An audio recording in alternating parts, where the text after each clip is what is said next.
Hi, everyone, and welcome to a new episode of Free Lunch. So today we're going to talk about antitrust law, and we're going to cover a couple topics. First, a little bit of the history of antitrust law. Second, the chair of the Federal Trade Commission, Lena Khan, wrote a law review article in 2017 laying out a new old approach. So we want to talk about that.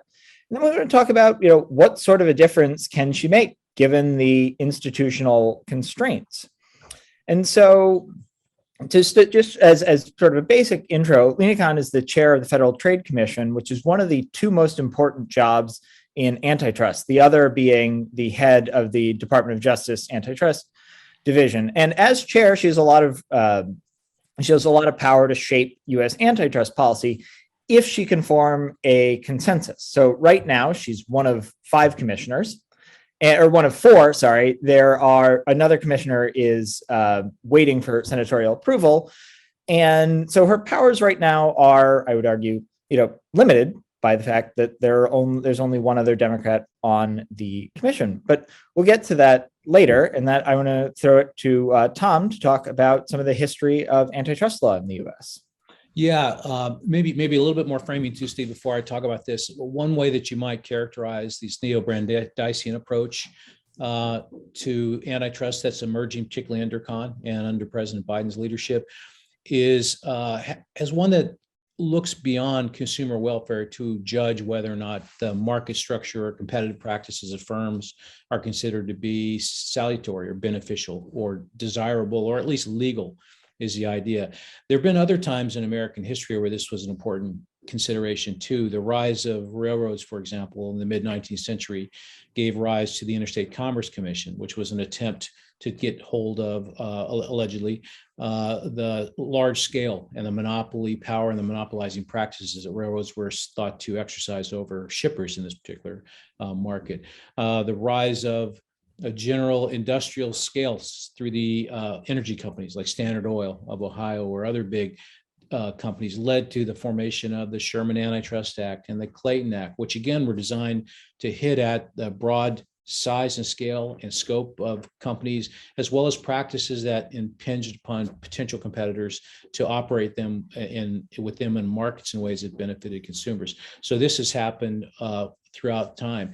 Now, maybe a couple other points in history are relevant here is that a lot of times in history, analysis of the historical record has shown that attempts by government to rein in large-scale commercial enterprises has not always met with success in terms of lower prices for consumers.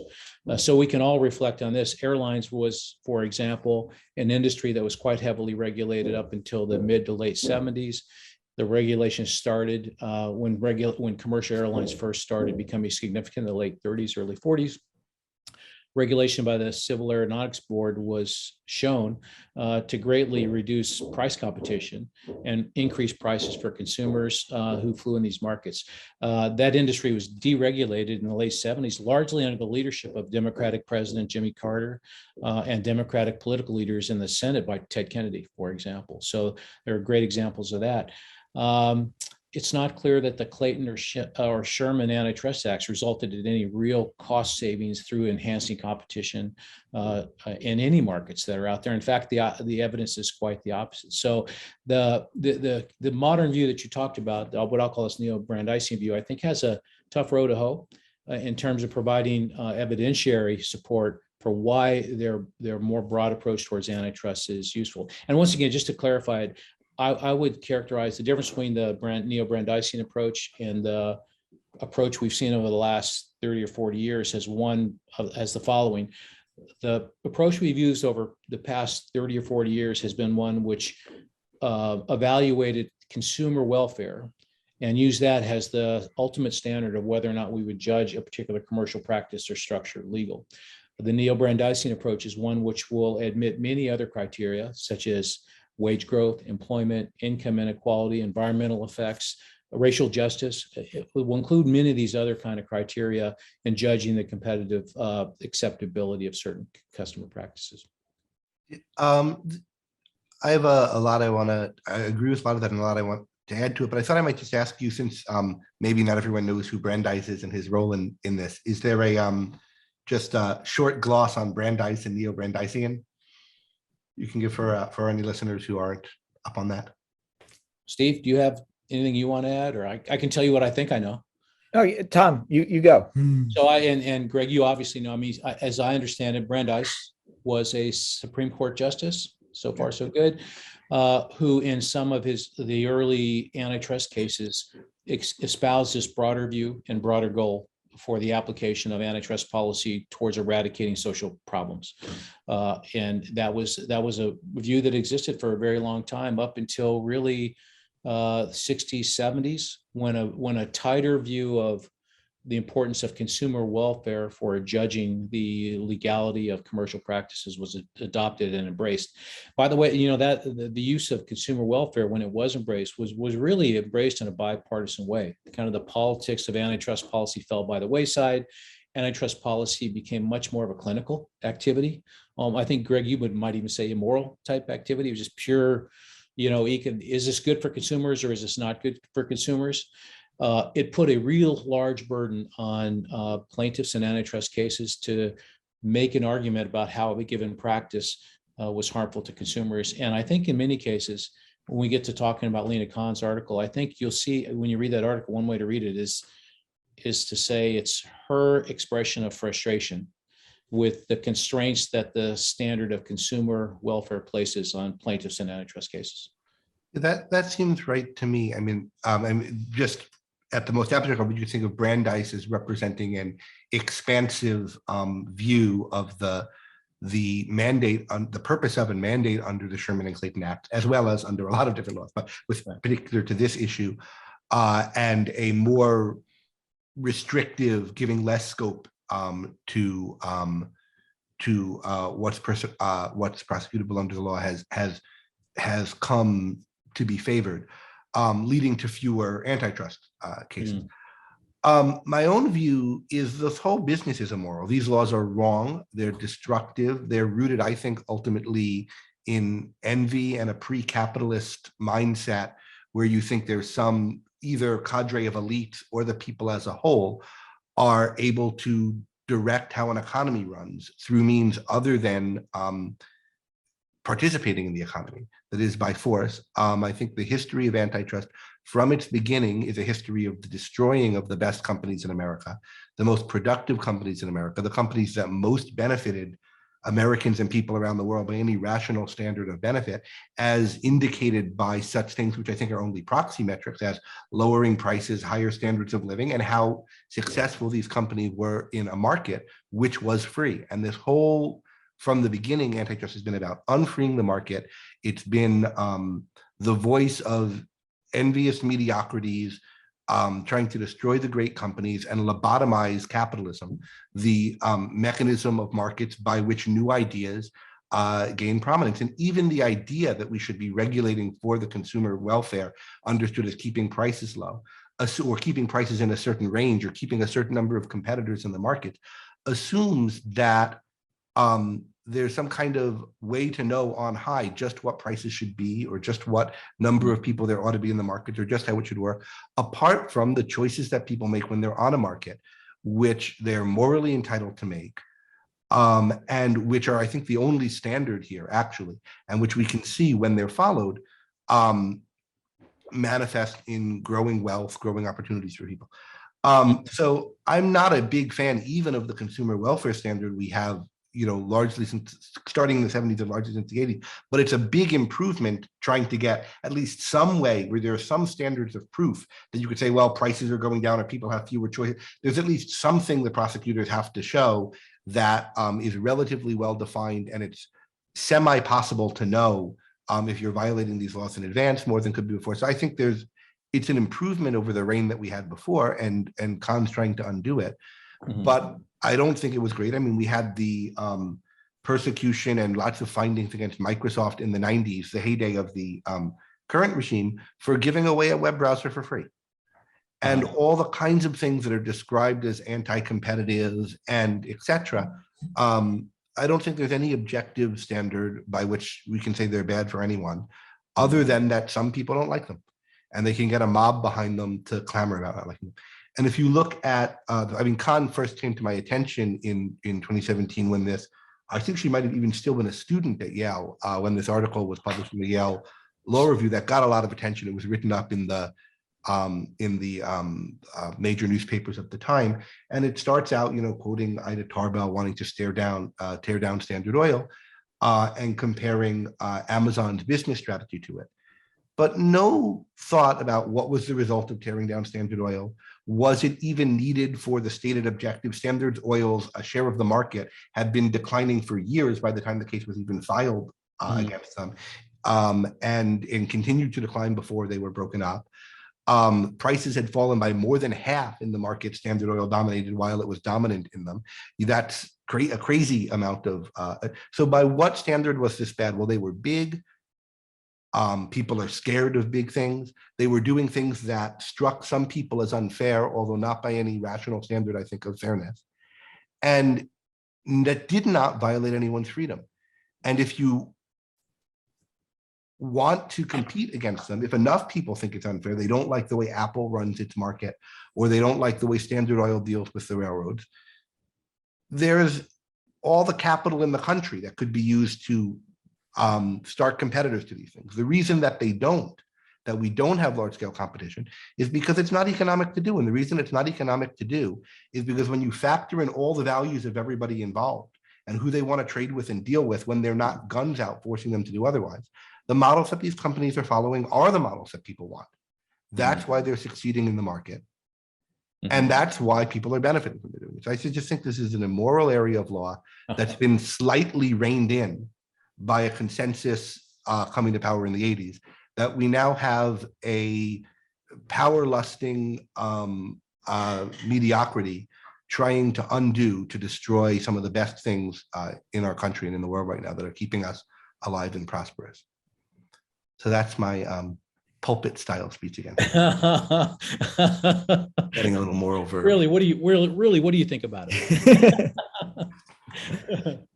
Well, so then I'd be curious, Greg, what you thought about Amazon's deal or Amazon's pricing with Quibi. So Quibi was this company that essentially created, there were a couple divisions. One, they wanted to compete with baby products, so diapers and things like that.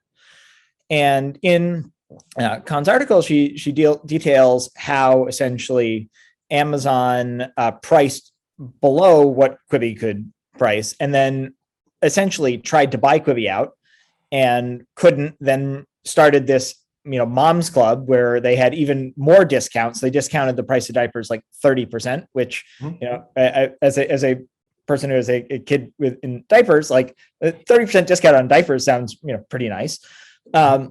But so her argument is essentially that Amazon, through setting prices artificially low because the Amazon could absorb the losses, that they forced this company out of business, and so that in fact and then Amazon, after forcing them out of business or after buying them, raised prices. So essentially, what she would argue, or I think she would argue, would be like, well, consumers lost sort of innovation because they lost this competitor. And in the end, they ended up paying higher prices. So, I mean, granted, this is this is just one example, but I wonder what you think of sort of that example of the is a predatory, what you would call predatory pricing. So think about what's actually happening here. Amazon created a network that enabled more people to get more things more cheaply than ever before. A certain company tried to use that network to increase how quickly the price went down, faster than Amazon wanted it to and thought it could, and faster than the market could really bear, as shown by the fact that Amazon was able to do what it did. So the price decrease went down in one particular industry slightly more slowly than the people investing in Quizbee thought it could and would. And then Lina Khan, in her magisterial omniscience about economics, thinks it ought to have.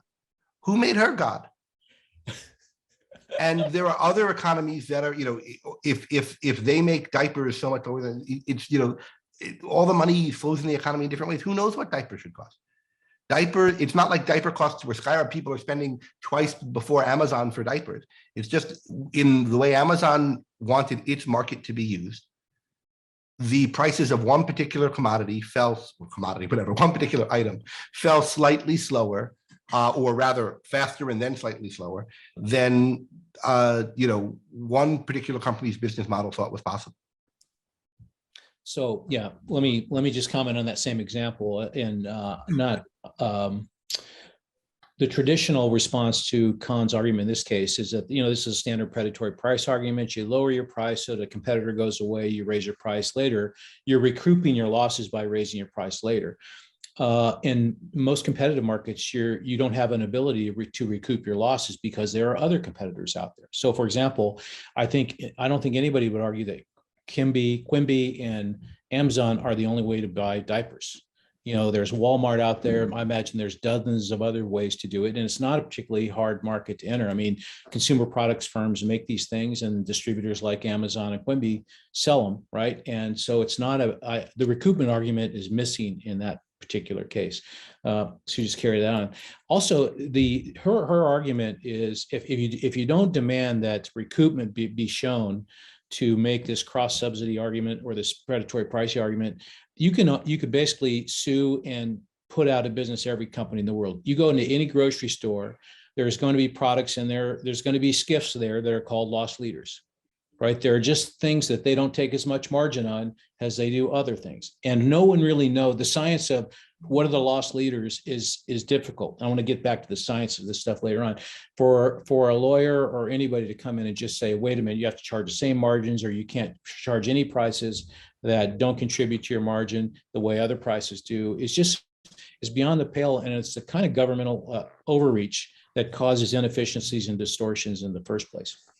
I think, Greg's the philosopher, so he's comfortable throwing around words like immorality and things like that. I'm an economist, so I have a similar view, bottom line view about antitrust as he does, but it's based on another view, right? And I think it's just that the quality of economic sciences is not sufficiently developed so that we can, one for one, regardless of the business practice we're concerned about, tell whether consumers are made better off or not. So for example, Standard Oil came along and drove down the price of kerosene dramatically, right? But it became very big. And if you were to ask economists of those times, is this good or bad for future competition or technological development? They could not answer the question honestly, given the state of economic sciences. Same was true when AT&T was broken up, right?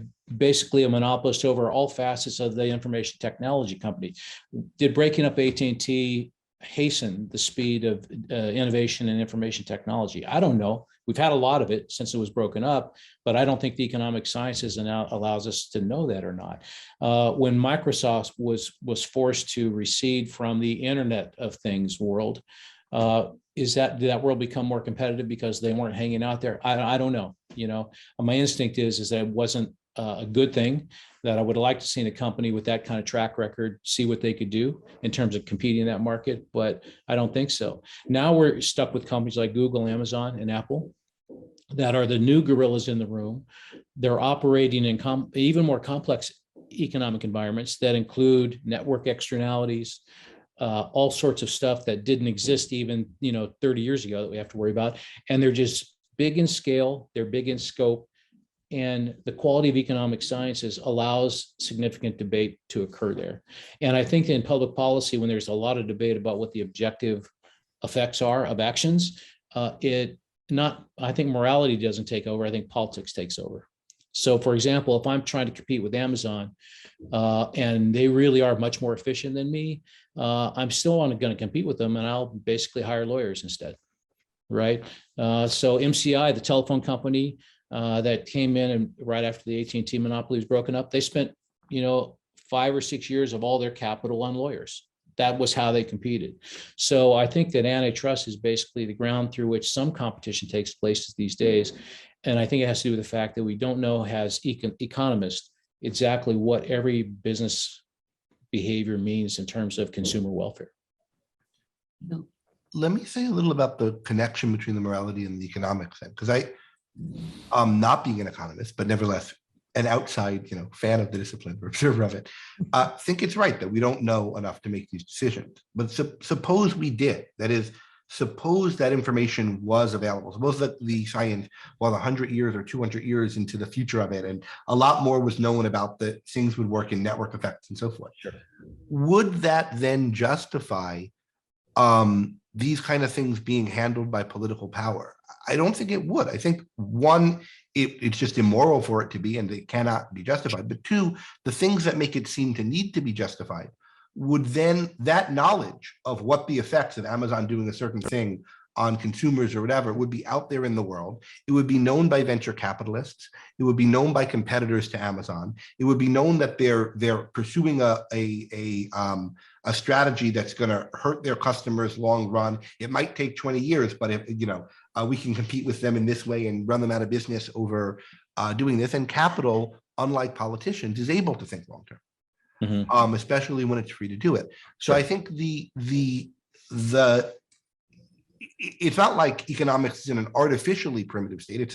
It's a field like every other field that learns as it goes, sure, and absolutely. Hopefully we'll learn more. But the idea of trying to control an economy in the way that political leaders want to, or many political leaders, and Khan wants to, relies on taking a science in whatever state of knowledge it has, right, which is always limited, thinking right, that you as a central power or political actor can apply that knowledge and force your interpretation of it upon everybody else, sure, not respecting their ability to do it. And what it ends up meaning in actual practice, because you're an elected official and you're not going to be there forever, is that all of the competitive energy that would go into working these things out on the market goes into lobbying, paying lawyers, as you said, and jockeying for, in effect, what they call crony capitalism or cronyism, sure, right, around who's going to be the new FTC chair and who's going to appoint, sure, the next judge and so forth. Yeah. And we unfortunately have too much of that now, yeah, coming from all directions in politics, right, and this is an example of it.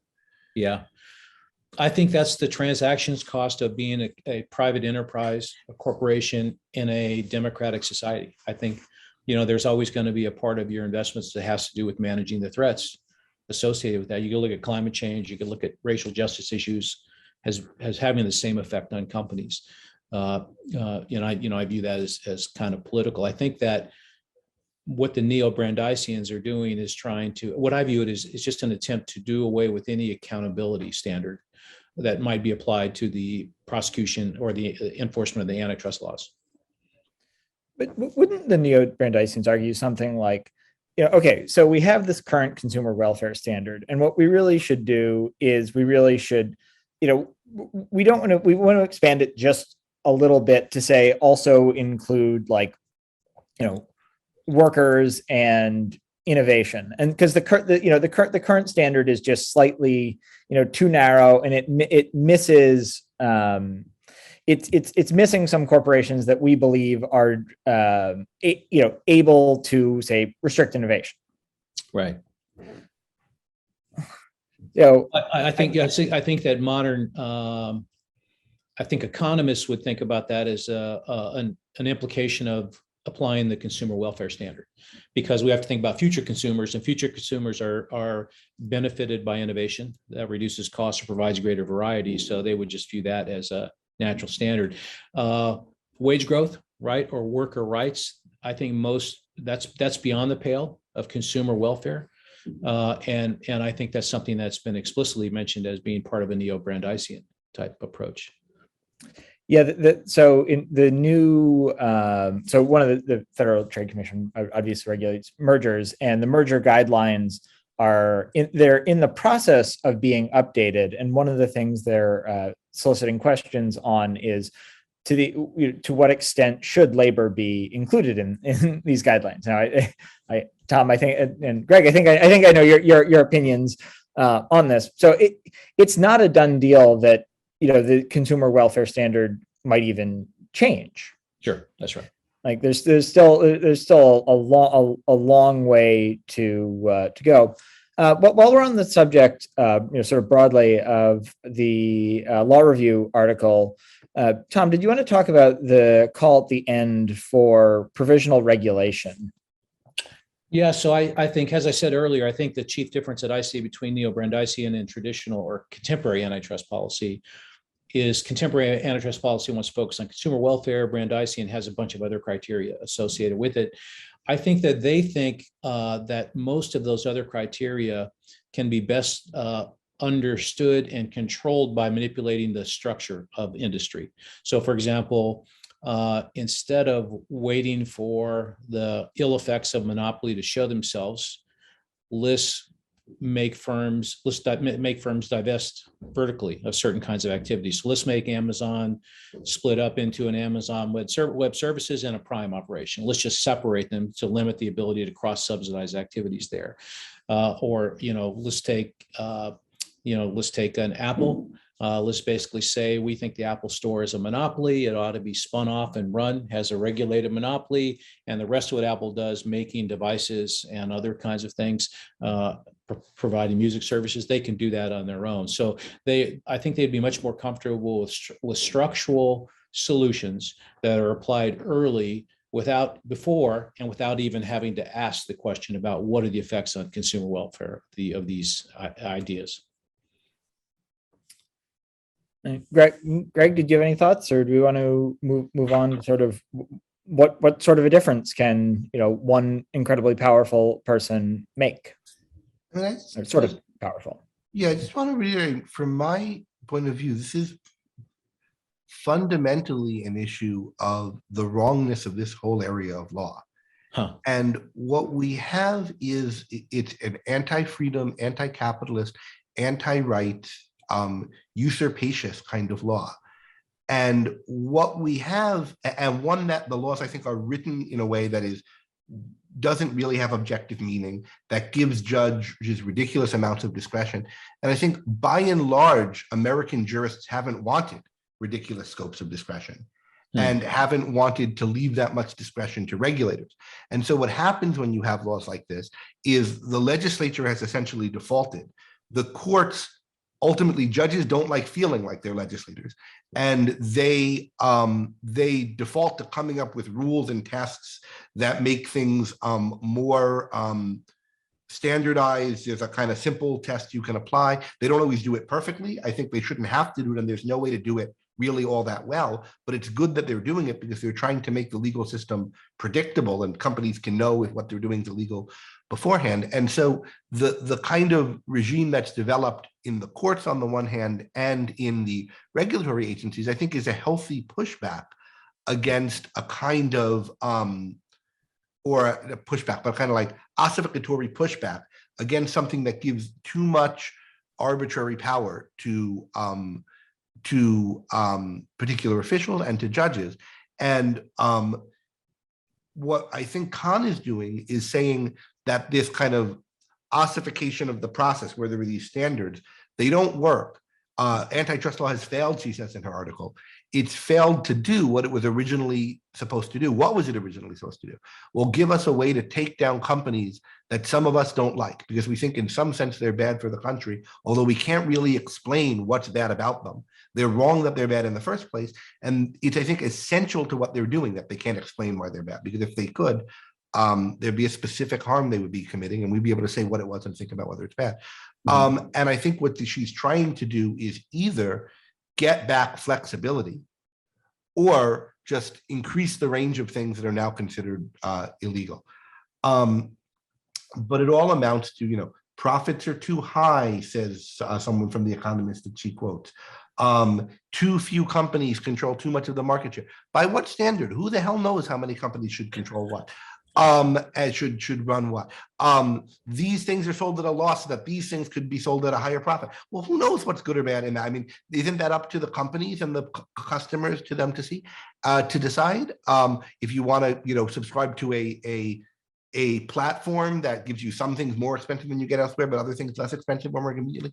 It's precisely that freedom that we all have that has enabled companies, like in particular Amazon, which is one of the most vital and important companies in the world, and has done more to benefit human beings and to keep us alive, for example, during this pandemic than probably any other company in the world, given that it runs half the internet or whatever it does through AWS, and things have continued to run tremendously well. It's a direct attack on that, on the premise that we, the regulators and the people who elect us, in their capacity as people choosing at a ballot about things they don't know, rather than their capacity as participants in a market trying to address needs that they do understand.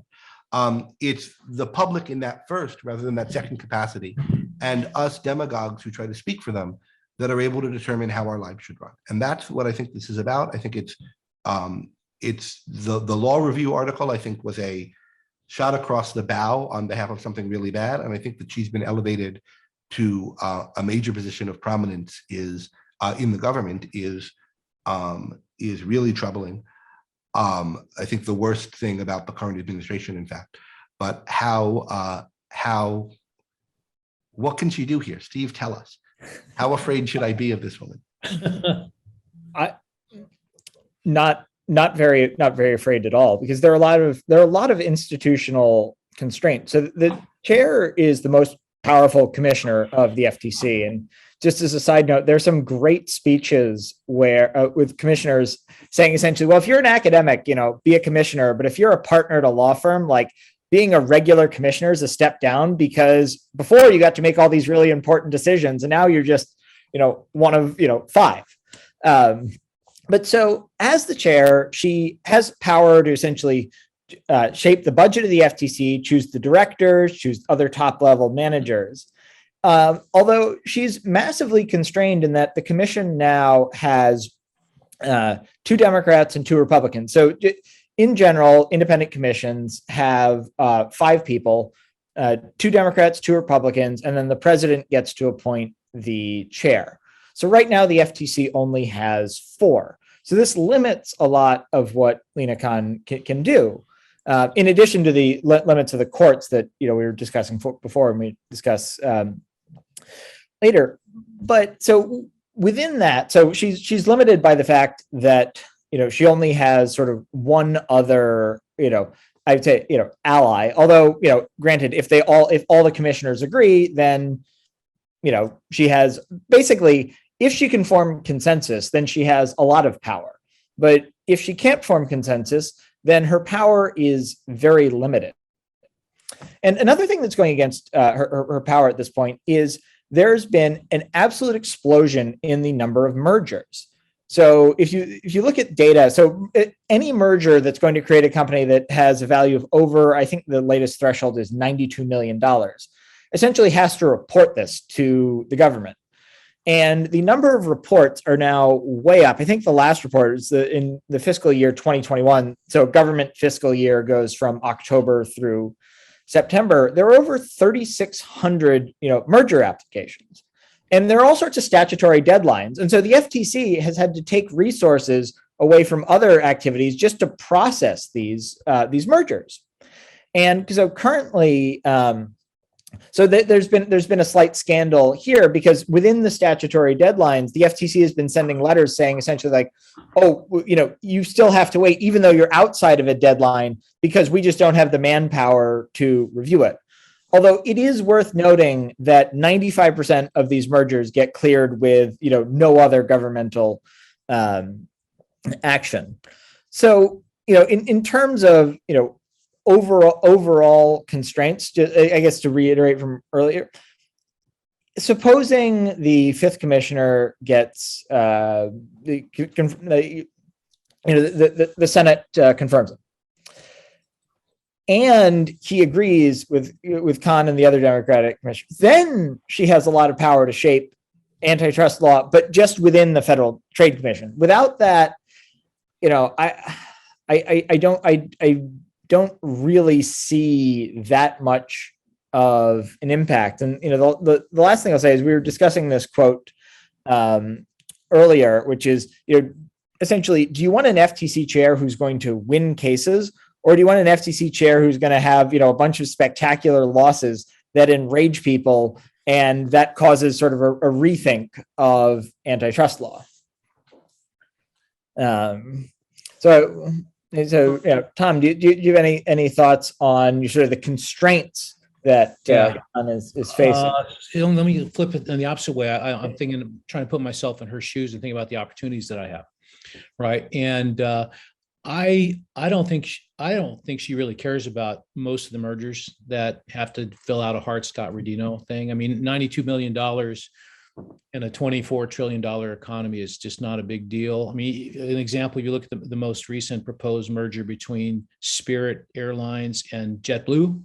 That's two of the smallest ones. It'll probably result in a 5% market share when they're done. I don't think she cares about that, to be honest with you. I think she cares about the big companies that we were talking about.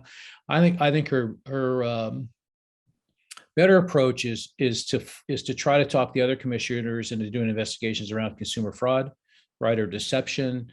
And you remember there's been some accusations, say, around Google, about how they formulate their advertising rates and whether it's fair, or whether the representations that they make to potential advertisers are fair and accurate. So I think that she could pick up on some of those criticisms of the big company to try to hamper those things. Greg mentioned this earlier with respect to Microsoft in the 90s, right? The settlement was one that just prohibited Microsoft from giving away a browser. Was that basically it, Greg? Well, it also prohibited there were a suite of things that were meant to prohibit them from using their operating system dominance to dominate in other fields. Right. And so the main cause of action was the browser, but there was a lot of in the things they had to do to meet the court settlement. Yeah. There were other things to do with offices, making sure other competitors in office suites could right.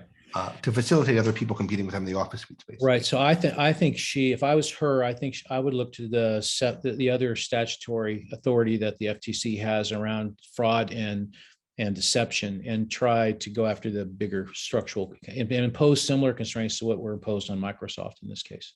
Well, so Greg, you actually mentioned something really interesting earlier, which is that for your friends who were working at Microsoft, they had to spend a large portion of their time essentially dealing with the antitrust investigation and not actually innovating and creating new products. So it seems like that's also a cost of these antitrust investigations. It's siphoning time away from, say, productive activities to unproductive activities. As of the findings, and it was so Microsoft wasn't investigated for fraud or any of those other things, at least as far as I know. I mean, those I think are legitimate powers of the government to do. Right. It was the issue was the same kind of issue that we have here. Microsoft had a platform, its operating system. Amazon has a platform, the Amazon store, and also AWS as a platform. Sure. Google has a platform, etc. And are they using their dominance in one business, which gives them a platform to vertically integrate in a way that prevents other companies? Yeah, Greg, excuse me for interrupting, but that falls under the rubric of unfair business practices, right? Which the FTC has the statutory authority to investigate if she can convince other commissioners to go along with that. Right. So that's, but those are the kinds of things. But there's special that they're a monopoly, allegedly, right? Puts them under special scrutiny for these kinds of things.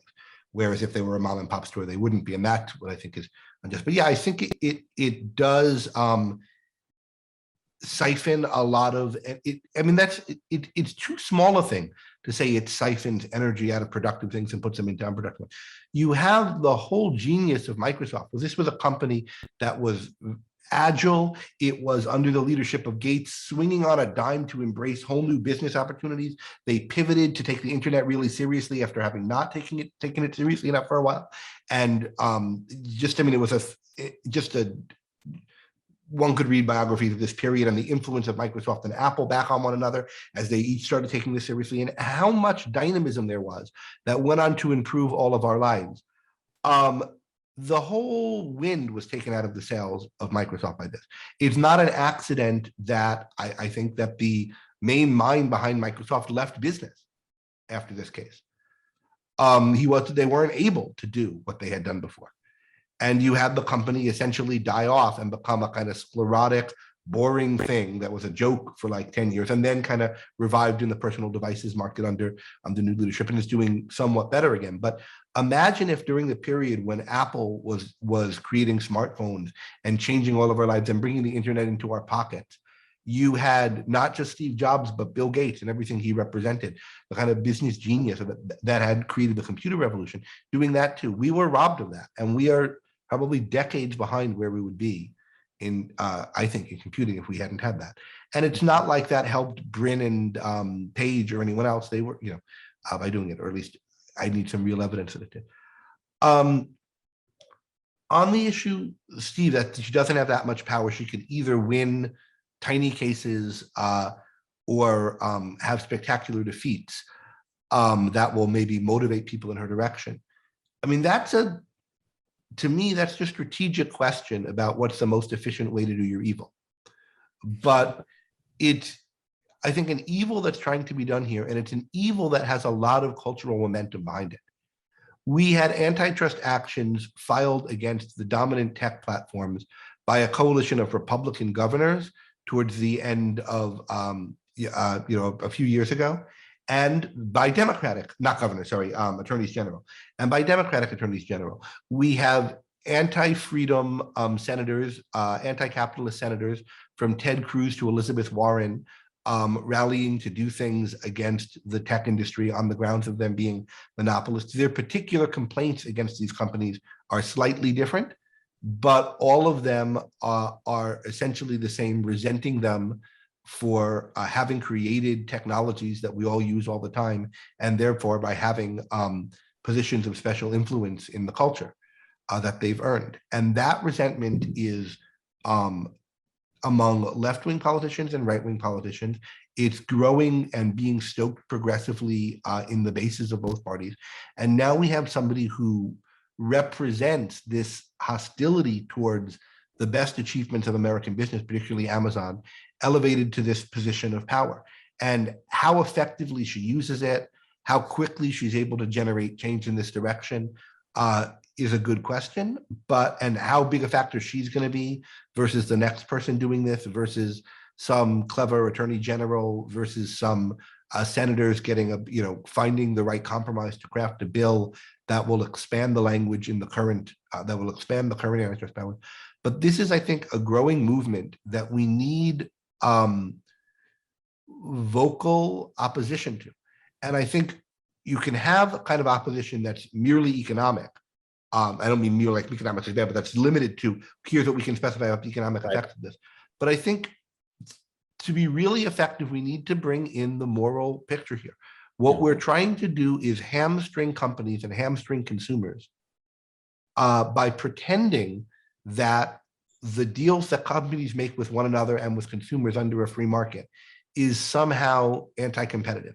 I don't think in the end it makes sense conceptually. I don't think there's any proof that it has harmed competition by any standard you can come up with competition in the past. It didn't with Standard Oil, it didn't with Alcoa, it didn't with DuPont, it didn't with any of these companies, and it didn't do it with Microsoft, and it's not doing it now. And if the whole thing relies on vague shifting notions of the public good. The consumer welfare one is less harmful than the ones that preceded it because it's fixed on like our prices going up or down, and they generally are going down. But this is an area of non-objective and destructive law. And I think the more attention we can put on that, and the more attention we can call to the stories of what actually happens in these companies when there are these settlements against them, I think the better. Yeah. And just maybe to elaborate more on your beliefs, Greg. I mean, you believe this because you believe in the long run, the dynamics of market competition are sufficient to kind of constrain any malbehavior that might exist in large corporate enterprises based on scale or scope or whatever. Well, I mean, that's part of what underlines your belief, right? Or are you saying that even if one could show that a competitive practice by a firm harmed consumers, that shouldn't be a basis for any kind of law to stop it? Well, because they have the freedom to engage in those things. It depends on what we mean by malbehavior and harm. Certainly there are such things as fraud, and maybe companies who have more resources are better at covering up some cases of fraud and things like that. If there were things like that, no, competition alone is not sufficient to stop it, or may not be. And there's definitely needs to investigate cases of fraud if there's credible evidence of fraud. And there are other, actual crimes like that, selling tainted goods or, whatever. Things that were common law crimes and well understood as crimes some statutory, but prior to the Sherman Act, things that were not actually happening in any of the in Standard Oil, for example. If we're talking about so aside from that, what are we talking about? Well, maybe prices go up rather than going down for a period in an industry.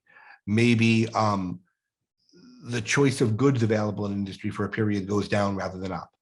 And those are interpreted as harms to consumers. I think those kind of things rarely happen. I don't think they really could happen over a long period of time. But if they did, by what standard would we say that those are harms to consumers? If we could really know that they're harms to the market, to consumers, to competition, to people, we could really know that. Then people who are investors could know that, and they could use that knowledge to outcompete the companies. And in fact, we can't know that. Belief. Yeah. Yeah. So it goes back to a belief that you have about the efficacy of dynamic competition. Well, it's ultimately a belief about freedom. Okay, that freedom works and force doesn't, and competition is a mechanism that occurs under freedom. But the reason why I'm slow about saying it's about the efficacy of competition is because there's a type of view of competition that you could have from a kind of totalitarian mindset. You know, you could be Pinochet or Xi or someone and say, well, here's our goals for the society that we want to impose on our society from on high.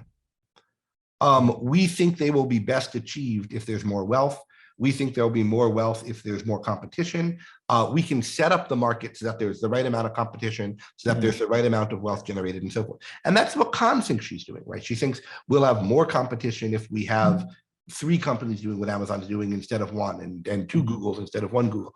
So there's a kind of sense of competition where you define competition as something that you, the omnipotent government, allow to happen within the little sandbox you define for it. But the real sense of competition, the one that I think works and leads to growth and flourishing, is an effect of freedom, not something that we can jerry-rig for the purposes of promoting other ends. Some of those jerry-rig things are better than the alternatives that the statists might impose. You know, what Pinochet did under the influence of the Chicago Boys is better than some things he might have done under other influences, economic influences. But it's not the thing that I think is essentially good, that we shouldn't be constraining that will necessarily work. It's freedom, and competition is a concomitant of freedom, not the fundamental good. It's one of the mechanisms through which freedom works. That's how I think of it anyway. All right. Any other sort of last thoughts, Tom? I think it'll be an interesting debate. I just, I know where Greg is going. It's, it's based on more durable and important principles like freedom. But I think in the interim, just anything that is done that absolves a regulatory agency of any kind of accountability to a performance standard is going to be bad. And if we lose the consumer welfare standard, I think we're really at sea on a lot of issues, and the FTC can definitely embrace a lot of mischief in that kind of an environment. So I hope it's resisted a bit.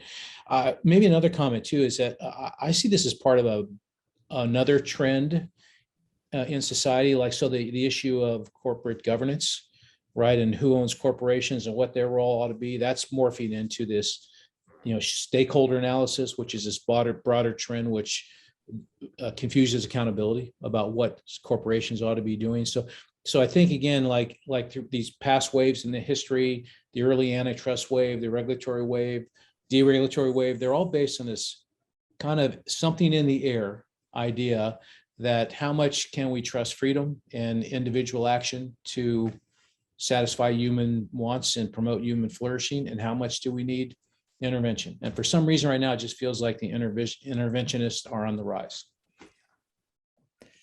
Yeah, and we'll see what the courts end up doing.